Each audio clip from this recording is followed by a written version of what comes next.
Hey there, Matt here again. Now, another common question that I get is, can you park anywhere with an actual food truck? Okay, now honestly, the answer is yes and no. Okay, so as far as the rules and regulations go, you can only ever park on private land. Okay, now if you park on private land, then generally there's no concerns or anything in regards to council and so on and so forth, right?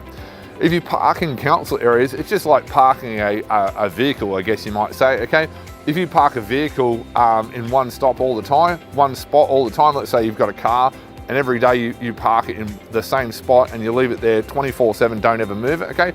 You're obviously gonna have problems with council and so on and so forth, right? But if you're owning, for example, your food truck or food trailer and you're going to an industrial area, then you're going to another area, and you're moving around, then people generally don't have any problems with that, okay? If you want to use a council area, then generally what you have to do is have a little bit of conversation with the council.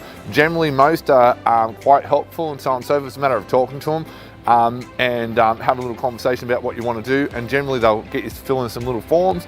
And sometimes they'll charge you money. If that's the case, you pay a little bit of money, but you've got your spot and then you can start making money at your food trailer. Hopefully that helps you understand where you can and can't park your food trailer or food truck.